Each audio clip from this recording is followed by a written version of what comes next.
There's some others that you put on. Hi, I'm yes, it's lovely. Hikayat. Yes, you've just opened it. Hello. No, we just recently opened the whole space. Yeah. And the bookshop is, I'd say, just under 2 weeks old. Oh, wow. Okay, how fantastic. Hello. Nice A lot of people here waiting. Yeah. Can we go inside? Oh, right. Okay, I wish I thought it was going to be.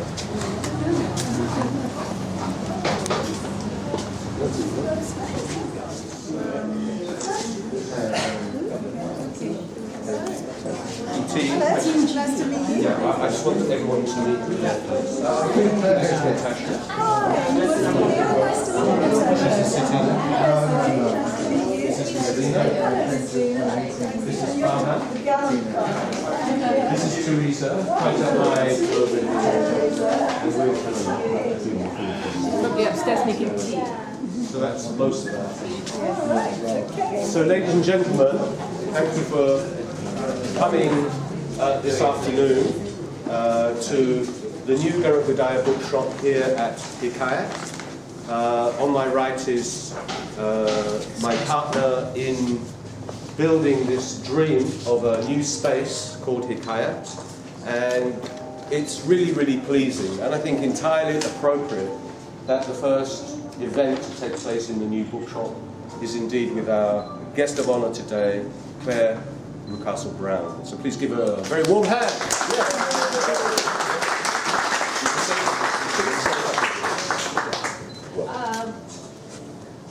Okay, I was not prepared to say anything at all, except for the fact that there's been a great deal of interest in your coming here, and for the past few days people have been coming in and saying, is she really coming? Is she really coming? And we said, yes, we believe she is. Is it at 3:30? I said, well, this is Malaysia, maybe, most likely, we're not very sure, but come, you know, and browse, there's lots of other things to see. But we did have one gentleman come in yesterday who provided us quite an interesting little tidbit of information, which when I told Gareth, he said, oh, we must share. We absolutely must share it with everyone. When you exit the building later, no rush to go, stay as long as you like, we have refreshments. Have a look over to the right where you'll see a building that's about 4 stories tall, very incongruous in this World Heritage Site. The building apparently belongs to Joe Lowe's family, which we found very funny in light of the fact that you were going to be here today. I have to say, I hardly got my feet on terra firma here in Penang before I was beginning a new investigative strand. And I've been finding out all sorts about the Lowe family. All sorts of sort of imprints of you know, their possessions and houses and their history, beginning, I gather, from corroborated sources now, because I've been trying it out on a lot of other people. I gather that a certain substance, a legal substance, was what the sale of it was what brought the original Lowe family from the mainland of China to Penang. I don't think actually they've managed to increase their glory with their subsequent business practices, obviously. So that's been very interesting, but of course I have little hope of actually tracking down a genuine fugitive Lowe here. Obviously they would all be spotted immediately. You should. They would all be spotted immediately. I think we all think that they're probably skulking in China. I'm still reeling too, because there are 1 or 2 of my very good Malaysian friends in London are from Penang. And so I've learnt to be aware of your fantastic cuisine and the fantastic amounts that you serve. So I'm still reeling from a fantastic multi-course lunch with all the best Penang food, which I have to admit is always an added incentive, you know, has been for coming. And on May the 9th, you know, I think we in London were as tense, I'm sure, as any of you were here about the outcome of that election. Towards the evening, our time, which was when the results were finally beginning to be admitted, your time, several of those friends started to bang on my door. And they all arrived with goodies. We had a party, which was entirely appropriate. Just because it's it's been a delight to be here so soon after you've opened your store, both of you, Gareth, and delightful to meet all your team, and I wish you so much good fortune, and clearly Penang is about to sort of just go from strength to strength now. People will be visiting, and this will be a lovely place for them to come to. I see you've got some beautiful books. I've come with me actually a couple of my key team members, Sam, who actually edited the book. So if anyone's got Sam, who's just there, Hello, Sam. and Pip, who designed it. So we've got the real nuts and bolts team here, and they can tell These you are the something. people who really count. Yeah, well, They do. Spoken just like an editor. The spelling and the presentation, and indeed, I think when we first, the first draft sort of dropped down with a clunk onto the desk of the first agent I went to see, I think it was 1,000 pages. So you've only got 500 or so. Be grateful to Sam. Thank you, Sam. There was a good reason for it being actually such a long book. I found it very, very quick to write. We've been putting out this blog, but I've been working on this whole project, I suppose. I call it a project. I didn't sort of think of it as a project. It was just something I decided to do. But since 2010, and of course I wasn't writing about federal things at all, and I wasn't wanting to stick my nose into Malaysian politics as I saw it. It was very much a sense that somebody had to write and record what had happened in East Malaysia, and that's where I grew up. And of course, I'd grown up there. I'd left and been packed off to boarding schools. The traditional colonial, lifestyle as it was coming to an end 50 years ago. My family was still working, and I went off to boarding school in the UK, and actually didn't come back until the early 2000s. I'd heard about what was going on. I'd heard the work of Bruno Mansa and the Penang tribespeople who had managed to get some international recognition and coverage for their tragic and unsuccessful attempt to save the rainforest from the greedy timber mafias who were being licensed by time to clear further lot. And when I came back, actually it was ironically to a media and environment conference. And I was by then fairly established as a journalist. I used to be a TV reporter in the UK. So I took the opportunity, there was a word going around, I took the opportunity to come and give a talk at that.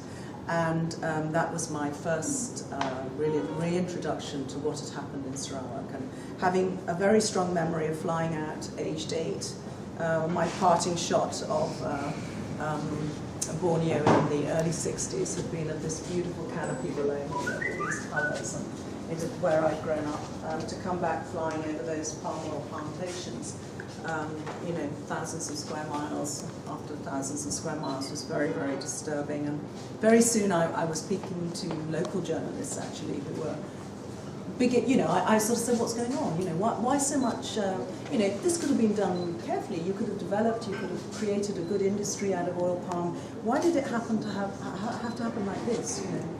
And very quickly, it was whispered to me that there were one or two very rich families, one or two billionaire families, and that's why it had been done to make a few people rich. And so I sort of felt very concerned that the local journalists, as you well know, there was a very oppressive media. They couldn't really report on these things and keep their jobs. And worse, they were terrifyingly, rigorous media laws. You could be put in prison for sedition. You were the ones who told me. And so I decided that, really out of conscience, since no one else was doing this, and I was an investigative journalist, I knew how much hard work would be involved in trying to tease out, how the corruption had happened and proving corruption. I knew it was going to be a really big job, and that was. Sometimes people ask me,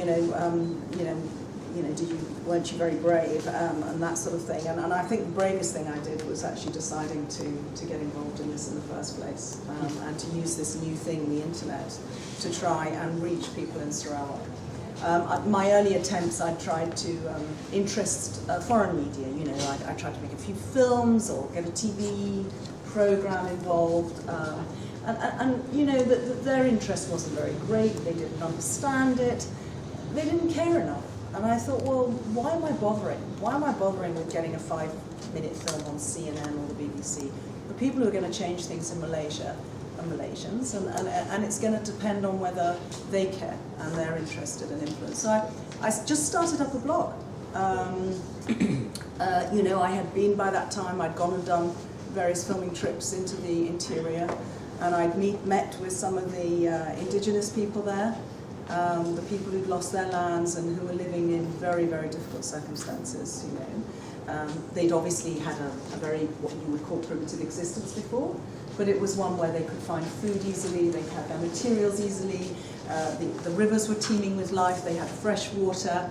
It was a very primitive existence, but it was one that they were masters of controlling. Going into the jungle with a Penang tribesman is just an experience. They'll fashion you a cup out of a leaf, and they'll have some fresh water boiling over a fire that they've thrown together within seconds, and they'll find the ginger from the forest and make you a nice cup of tea. And of course, all this had become extremely difficult for them. There was very little life left. They were hungry, and in some of these communities were starving. Their jungle had been taken away without their permission, in the name of their progress and development, and that was the absolute irony, because not a penny had gone to them, and I remember. I remember the fear, the intimidation when it got out that I was coming up to see them, and the police had come into the area because they were trying to ensure that foreign journalists weren't to speak to the tribespeople, and they had to hide me in the jungle because they were so frightened of police intimidation for talking to a foreign journalist. And so I got this flavour of what their lives were like, and I remember, my parents were there. My mother was a midwife, and she had, in her early years, and when I was small, she used to go upriver to these communities, very, very early days, to try and bring better health care. And when 50 years later, after billions and billions of dollars had been raised out of the resources of these people's lands, to see the state of their health services, to watch a baby dying, as the family desperately tried to take it down in the longboat to get to medical help in time, because there were no grassroots medical facilities up in their areas. It really broke my heart, and so that was what drove me to write about why it was happening. Very soon that's what I was doing, and of course the brilliant thing was that within a week I had masses of hits. I had a friend who started a website, and he was so excited. He was saying that you're getting more hits than all my other websites put together. So I knew that there were Malaysians who were very interested in these issues, and not only did I get the hits, I started immediately to get the feedback, the responses, and all the rest. Information. I would be making friends very carefully with people who got in touch with me over the web.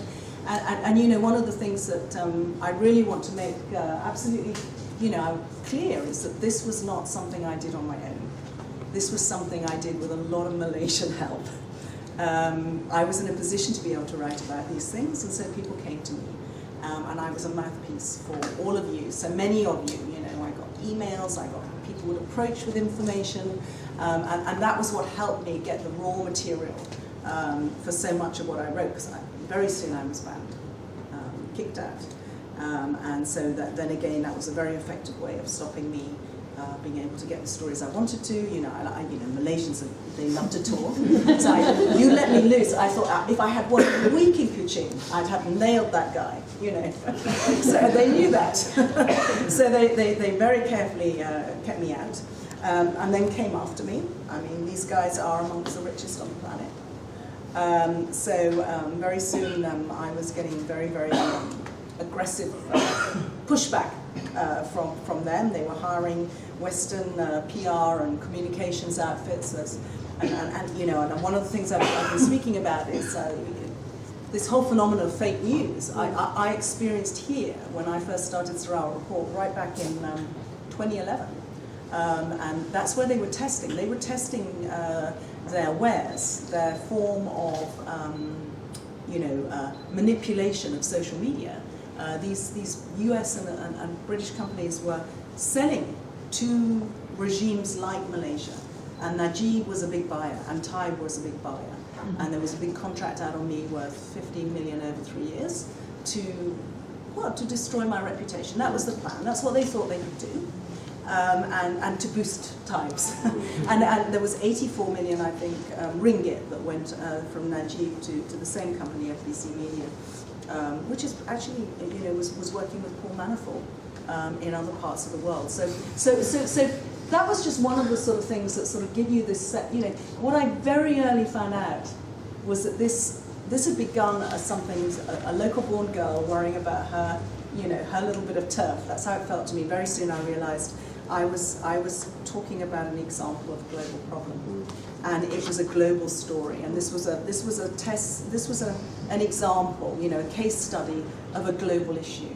And that global issue was how the way our globalization has evolved and the way our finance systems have evolved to facilitate these sorts of dreadful acts by irresponsible, greedy, kleptocratic local leaders. Yes, they were to blame, but so were all those big international Western finance houses, legal firms, an insufficiently regulated international finance system that allows this offshore, this entire offshore network of treasure islands to siphon out the wealth from places like Sarawak secretly through these back channels, so that the money can then come looking clean without a history, and being invested in our finances, in our companies, and in our towns. So this is what I started to write about, and that's why eventually, when I knocked up against 1MDB, which was really just another, as I uncovered Malaysian corruption, I sort of found myself getting more and more frustrated. How much did I have to reveal about the likes of Taib and Musa next door? I mean, nothing was being done, despite the fact that I'd spent years, putting these these issues, massive wealth of the Taib family, out into the open. Nothing was being done.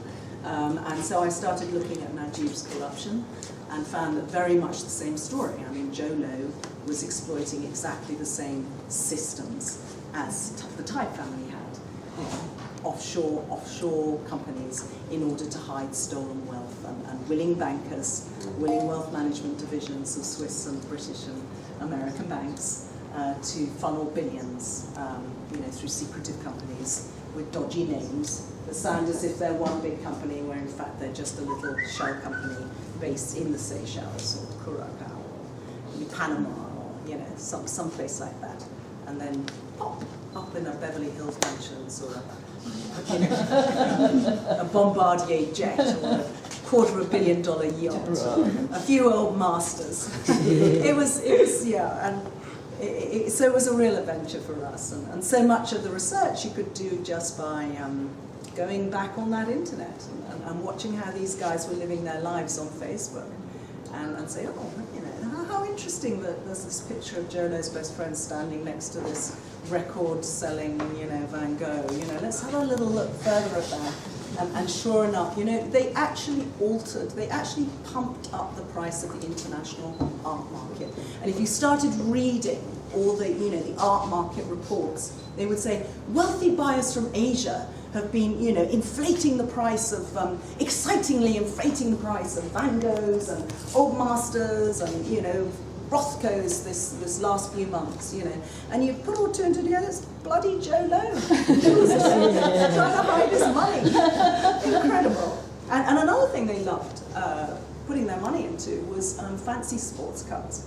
And some of these guys, they were buying, Karen Al-Kabasi was the best. He had a fleet of no less than 50 custom-made, multi-million dollar sports vehicles. And each one he would emboss with his nice little logo, which was KAQ.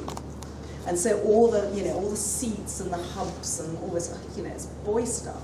And he was, and they'd all be silly colours, lime green or, yucky orange.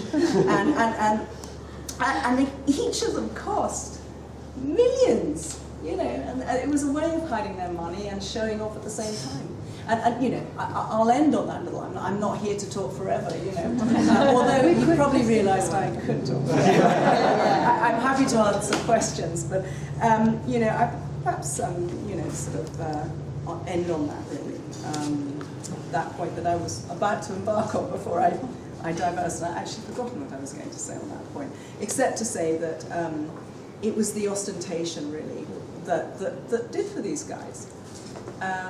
You couldn't help but notice them, and this is why I would love to hear from you, any of you who know what Joe Low was like, because you hear about him being described as this brilliant guy who managed to pull off the biggest heist. That was my line, by the way. Yeah, but he was kind of stupid. I think anybody who steals a lot of money should realise that discretion is probably the best step to take. And he was the exact opposite of the secretive billionaire, wasn't he? He just shoved it under our noses. And so I just couldn't resist taking up the challenge. So thanks all for coming. The detail of it is in those 550 pages. We lived through it all. You know why it's a long book. So much happened. So thank you. Thank you. Okay, let's organise it this way, because I know a lot of you have bought books to be signed. Can I just make this housekeeping announcement? Pak Chong, the publisher, was able to send a certain number of books. So people can't come along and say, can I have 20 copies, can I have 15 copies, and so on.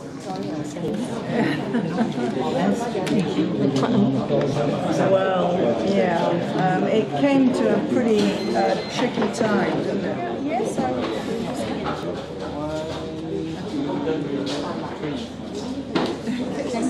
All right. Thank you. All right.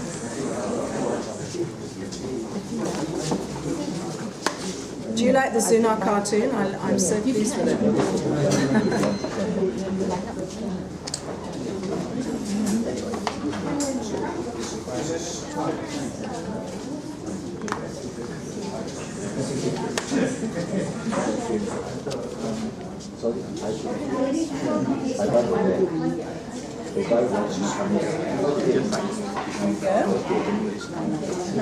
Should I do this one as well? Okay. Oh, that's of course Eddie Shah, is that? Or Q-U-A-H.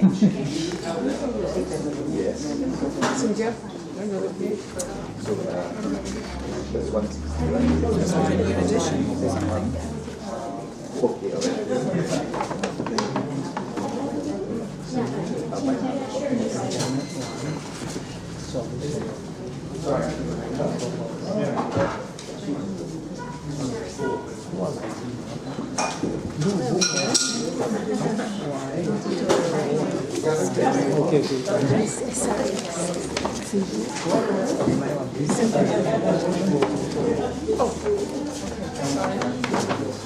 The queue is long.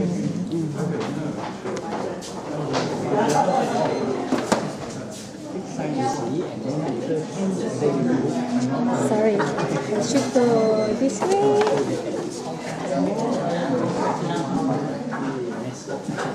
Oh, this is the key. Thank you very much. Thank you for coming. Hi there. Thank you. Oh, this is so helpful. I'm going to take yours. Oh, that's good. I just wanted to.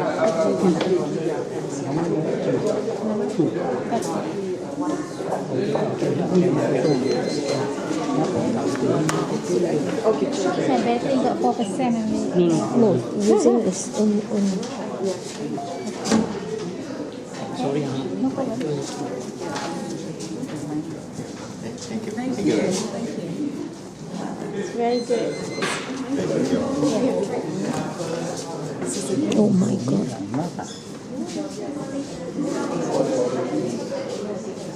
I thought that would be for New York, yeah?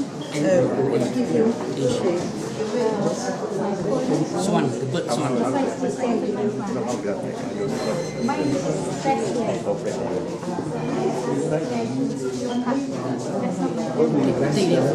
You want me to look up? Yeah. I think she's filming. Yeah. Yeah, that's good. That's good. Very good. Yeah. Okay. Thank you. Thank you very much. Yeah, I just, yeah. Yeah.